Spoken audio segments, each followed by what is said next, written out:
What is one daily habit that has changed my life? You guessed it, journaling.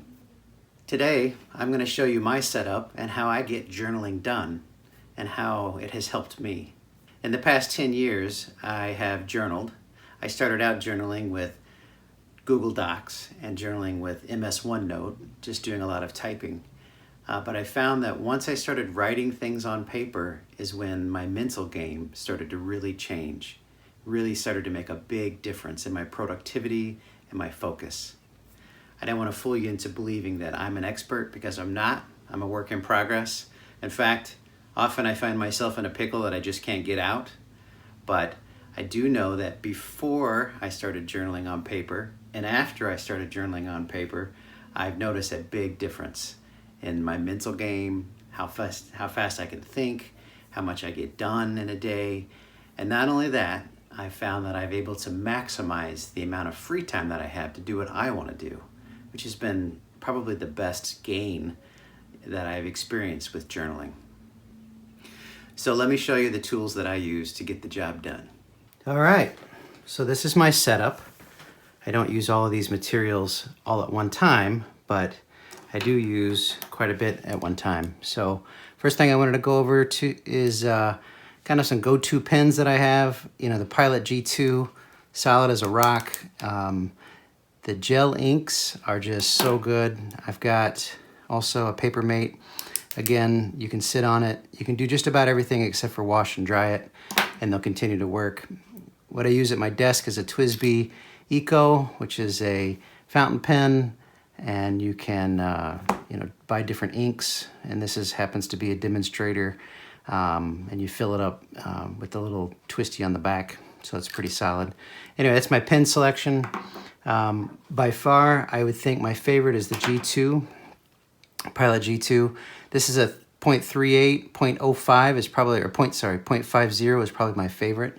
But these are just solid. They have plenty of ink in them. They last a long time. The gel ink flows almost like a fountain pen.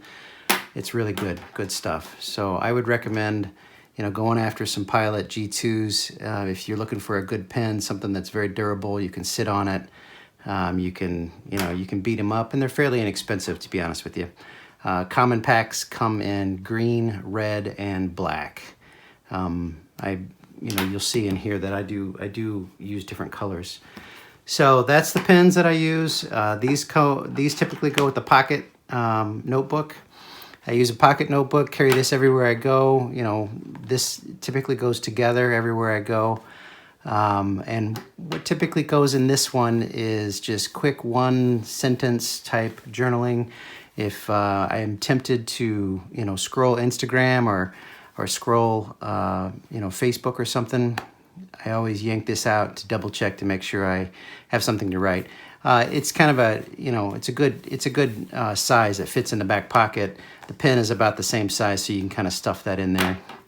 This particular brand, Cinobad, I wouldn't necessarily recommend this, but it is solid. The paper's really good. Part of picking out a journal is getting some really good paper. The thickness of the paper is good. This one has pretty decent binding and cover, so that it can kind of take a beating. The writing in it, the lines are really, the rule on these are very wide. It's a very wide rule, which is okay. But yeah, that's how I kind of go about it. And I, do a lot of scribbling. Sometimes I'm writing on my lap, so it's not really the most beautiful thing. Other times I can pull up a stool and kind of just write it out. So this always goes with me. This is a solid way of just kind of keeping your thoughts straight and really using something like this just as a day-to-day, carried in your back pocket kind of thing. Okay, I do work a professional job, and I do sit at a desk quite a bit. And so when I'm sitting at a desk or in a meeting at a conference room table, I do enjoy carrying an A5 or somewhere about the same size as an A5. Those are my probably my go-to. Lately I've been using, since I've been working at home more, I've been using just a composition book. You just can't beat the amount of space and the quality of the paper for the cost. But typically in an A5, you'll have a much thinner line in it. The rule is much thinner, so you can get quite a few more lines of writing in it. But it's a typical format for me is to do date and time. So you'll see in most of my journals where I have a date and then a time that I wrote it. This one was like 6:22 a.m. I happened to be reading the Bible, and so I was kind of processing that piece of scripture that morning. So that's the way that goes. I have used tabs in the past to kind of do an index. My system has really kind of grown from just sort of being somewhat like a bullet journal into being more of my own system. I would recommend everybody consider bullet journaling and what it does for you. But soon you'll find that rapid logging isn't necessarily the best for your mental health. It's more just really good for just logging, just writing. This one happens to be that same Sinobad. It's very similar to the Pocket. Same cover, same stock, same company, same everything. So I had bought this. The soft cover I find is very, very comforting. It's easy to carry with you. Easy to put in a backpack, and it's also lays very flat. So let me turn to the back. I always have empty pages in the back. But yeah, it lays very flat on the table, so when you're writing it. I am a sideways writer, so when I write in my journal, I always write with the paper sideways. So this is my latest and greatest. Again, the pages in a composition notebook are really good. These just have so much space, and the paper, honestly, the paper is really good. It doesn't bleed through. You can kind of see here that as I'm taking notes, I was just watching a video by Gillian Perkins, as well as doing some research on productivity, and you can see that it doesn't really bleed through, and that's with a fountain pen. That's with something that just puts out a ton of ink on the page. So this is good. Again, my writing style is sideways, so like on this particular one, I would sit like this, and I would, pop this open, put a date, whatever it is, and then I would just write sideways. It's just kind of how I do it. It's what I feel most comfortable with. This kind of writing, I feel like my wrist is not, it's just no good for me. So anyway, so that's my daily go-to for now. A5 being, something I would use if I wasn't at home all the time. Lately, I've been working from home. These days, I'm working from home so I can get away with something with a little bit more space. I would highly recommend it. And they're cheap. They're darn cheap. These are $1 compared to, something like this, which might be $5 or even $7. Okay, the big part of my productivity system that I have is using Post-it notes. You might see them in all of my notebooks. I'll have a Post-it note. I just grab 5 or 7 of them and put them in there. Sometimes in the back, I'll put a Post-it note. Oh, there happens to have some green ones in the back here. So as I'm thinking of things, I will, jot it down on a Post-it note, and that's how I transfer things around. Let me see if I can find one in here. So here, Father's Day, make the call. Good to call your dad on Father's Day. So here was one. What I typically do when I'm done with a task is I'll put a checkbox in it. Very important to me is to celebrate. The other thing that I do is that I'll gob it up and rip it up. So it's kind of like, hey, this is done. I feel really good about that. So I don't have a lot of Post-it notes that hang around in the old ones. Yeah, you'll see them in here. Oftentimes I'll use them as a bookmark.